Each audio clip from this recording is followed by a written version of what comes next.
Caríssimos irmãos e irmãs, o Evangelho de São Mateus, no capítulo 25, nos conta: então, o reino dos céus será semelhante a 10 virgens que saíram com suas lâmpadas ao encontro do esposo. 5 dentre elas eram tolas e 5 prudentes. Tomando suas lâmpadas, as tolas não levaram óleo consigo. As prudentes, todavia, levaram de reserva vasos de óleo junto com as lâmpadas. Tardando o esposo, cochilaram todas e adormeceram. No meio da noite, porém, ouviu-se um clamor: eis o esposo, ide-lhe ao encontro. E as virgens levantaram-se todas e prepararam suas lâmpadas. As tolas disseram às prudentes: dai-nos de vosso óleo, porque nossas lâmpadas se estão apagando. As prudentes responderam: não temos o suficiente para nós e para vós. É preferível irdes aos vendedores, a fim de comprar para vós. Ora, enquanto foram comprar, veio o esposo. As que estavam preparadas entraram com ele para a sala de bodas e foi fechada a porta. Mais tarde chegaram também as outras e diziam: Senhor, Senhor, abre-nos. Mas ele respondeu: em verdade vos digo, não vos conheço.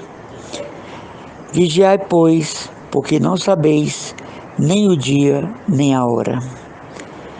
Palavra da nossa salvação, glória a vós, Senhor. Esta parábola das 10 virgens, tão conhecida nossa, e do domínio popular cristão, ela nos traz consigo uma grande e importante lição, que é a nossa preparação para o encontro com o noivo, aqui representado por Jesus.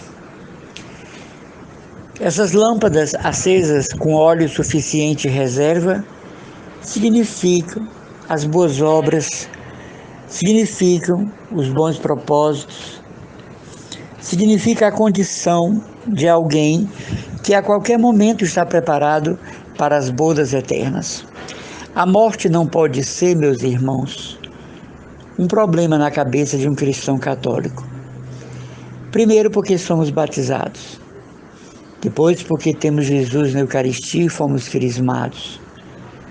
Depois, porque muitos receberam o sacramento do matrimônio, que é um sacramento eterno. Outros, porque foram ordenados sacerdotes. A todos nós, porque nos é dado a graça sacramental da confissão. Somos presenteados pela Igreja com indulgências. Recebemos a intercessão das benditas almas do purgatório. Participamos da comunhão dos santos. Somos membros do corpo místico de Jesus.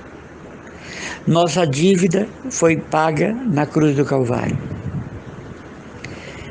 Então a morte não deve ser para nós este pânico.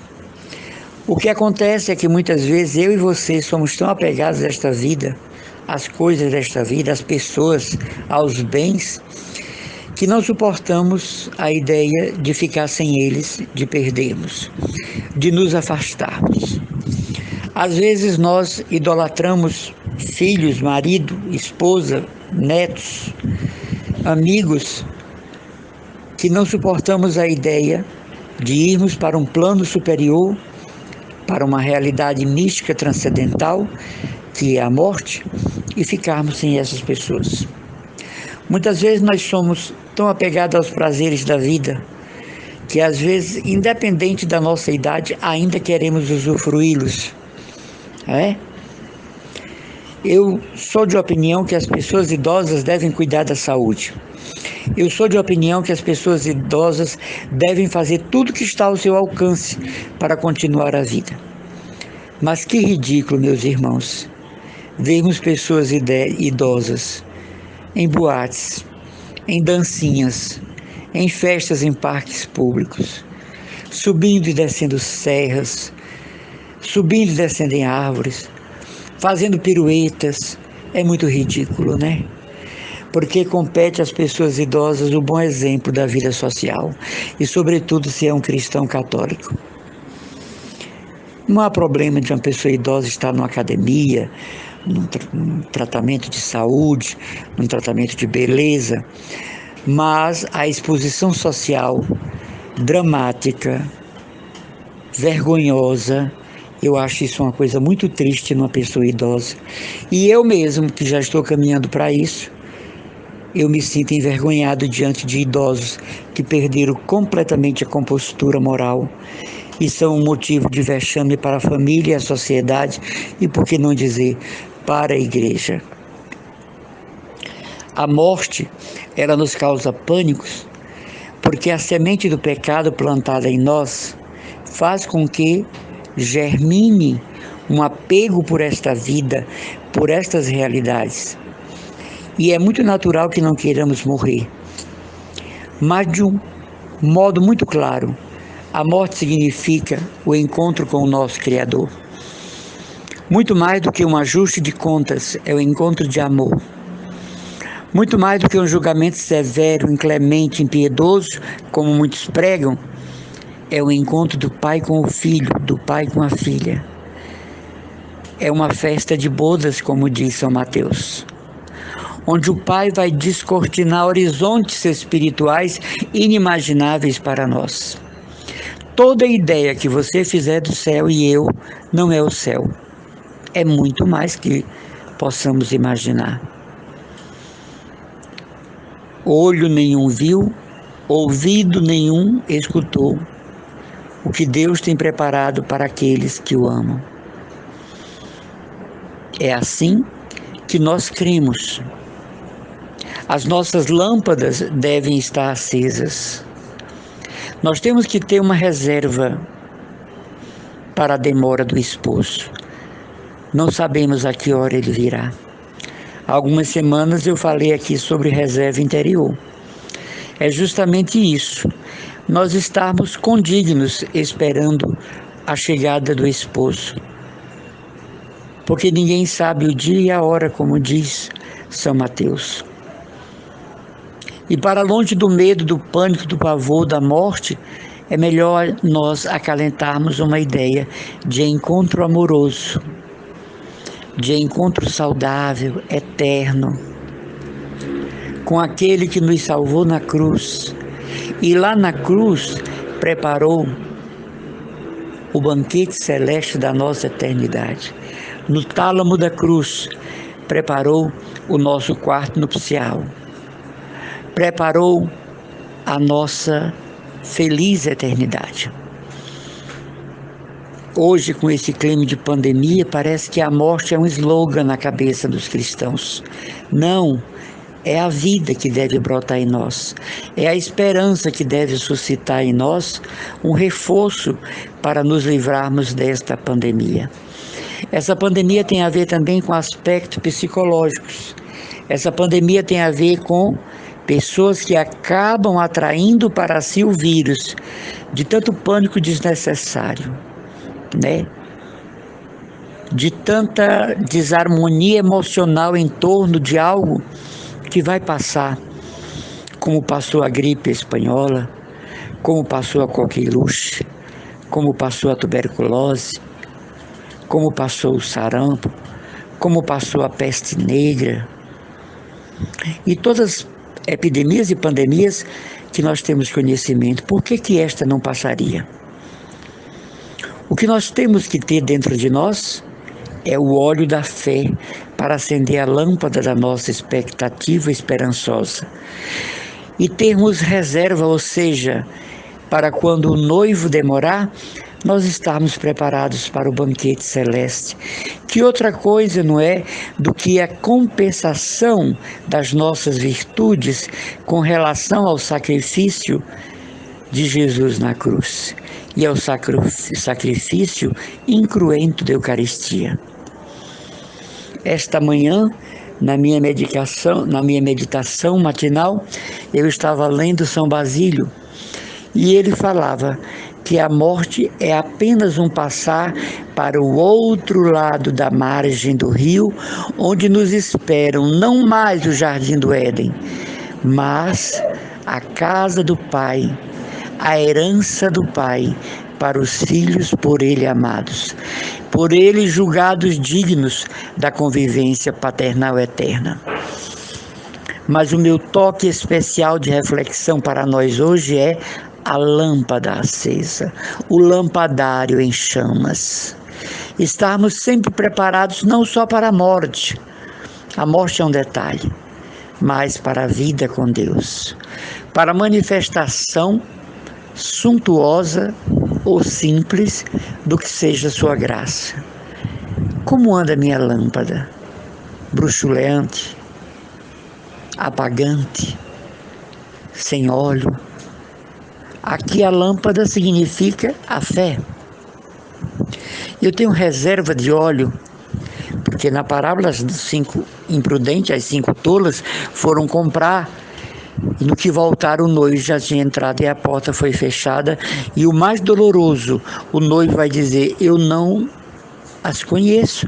Quando elas disseram: Senhor, Senhor, abre-nos, eu não as conheço. É muito doloroso, não é? O que significa que elas foram comprar? Significa que elas foram, tarde demais, tentar dar jeito naquilo que já não tinha mais jeito. A ida aos compradores é uma simbologia para dizer: tentar recuperar o tempo perdido tarde demais. É certo que a misericórdia de Deus nos espera a todo tempo, mas existem casos extremos em que abusamos dela. Existem casos extremos em que nós debochamos da divina misericórdia. Jesus mesmo diz a Santa Faustina Kowalska no diário que ele tem recursos infinitos para salvar uma alma, mas que a alma não despreze os avisos, que a alma não despreze os sinais, que a alma não despreze os ensinamentos da sua misericórdia.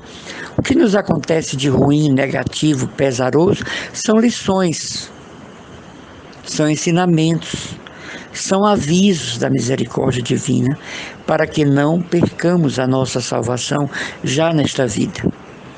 Se você pensa que a salvação é com a morte, você está com uma catequese errada. Você é um ressuscitado vivo, uma ressuscitada viva. Você é alguém que já porta o mistério. Não somos pessoas salvas, porque ainda estamos na concorrência de um lugar no céu, no bom sentido desta palavra. Porque nós estamos ainda na procura das portas dos umbrais do paraíso, como diz Santa Ângela de Médici, nós estamos perto dos portões de Jerusalém. Alguns grupos dizem que já estão salvos, né? Só se for da mordida de um cachorro. Nós cristãos não. Nós estamos em busca da alvorada eterna, do dia sem ocaso, como diz São João da Cruz. Mas a lâmpada é o símbolo da fidelidade constante, é o símbolo da fidelidade voluntária, é o símbolo das virtudes arraigadas em nós e que estão em chama viva diante do Senhor. E a qualquer hora que o Senhor quiser vir para as bodas eternas entre nós e Ele, as nossas lâmpadas estarão revestidas de óleo e com reserva.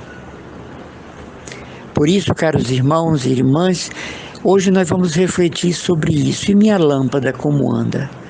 Acesa, bem acesa, apagando, bruxuleando, falhando aqui e acolá, né?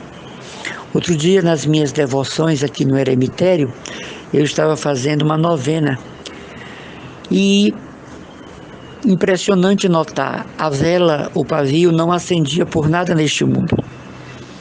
E tentei isqueiro, tentei fósforo. E depois eu precisei colocar um pouco de óleo de azeite no pavio da vela e só então a vela pegou. E como o cristão deve se aproveitar de tudo para refletir, eu fiquei pensando, podia ter sido um defeito, podia ter sido um pavio com algum defeito, não sei o que aconteceu. Eu sei que ele não acendia por nada, nem com isqueiro, nem com fósforo. Mas quando eu coloquei azeite de oliva, umedeci o pavio, então a chama subiu. Eu fiquei pensando, existem almas que são como esta vela que não quer acender o pavio de forma nenhuma. Mas quando o óleo da graça lhe penetra, elas queimam, elas acendem diante do Senhor, elas brilham diante do Senhor. E aí eu me lembro de Santa Madre Teresa de Calcutá, que rezava assim: Senhor, eu quero ser tua vela, que queima até o fim, fornecendo luz. Você já viram uma vela que já acabou toda a cera e o pavio está vivendo só da cera derretida? Que coisa linda, não é? Se você tiver tempo para refletir, você vai ficar diante dela, do pirex, do pires ou do candelabro, pensando, né? Meu Deus, que coisa extraordinária. Não tem mais cera, só é o pavio. E às vezes esse pavio passa tempo, uma boa parte do tempo, para se acabar. Então Madre Teresa dizia: eu quero ser como uma vela que morre fornecendo luz. Vamos pensar nisso, irmãs? Vamos pensar nisso, irmãos? Como anda a minha lâmpada? Eu tenho reserva ou eu sou do tipo daquelas virgens imprudentes, daquelas 5 virgens tolas que levaram somente o necessário para a espera do noivo, sem contar que ele poderia tardar? Que não nos assombre tal ideia, que não nos faça temer tal ideia, mas que acenda dentro de nós um clarão sagrado, clarão que vem do Sacratíssimo Coração de Jesus. Sabe, eu gosto de rezar: luz do coração de Jesus, ilumina o meu. Esplendor do coração de Jesus, ilumina minha alma. Fogueira ardente de caridade do coração de Jesus, queima a minha fogueira interior, que são os meus desejos de praticar a virtude como convém a um católico. Deus lhes abençoe. Um dia cheio, pleno de graça. E as orações do irmão Emanuel Maria, do Menino Jesus e Santa Teresinha, consagrado que sou, da comunidade católica Cristo Dominus, da paróquia de Santa Luzia no Meireles e do santuário de São Francisco de Assis e Nossa Senhora dos Navegantes em Jacarecanga.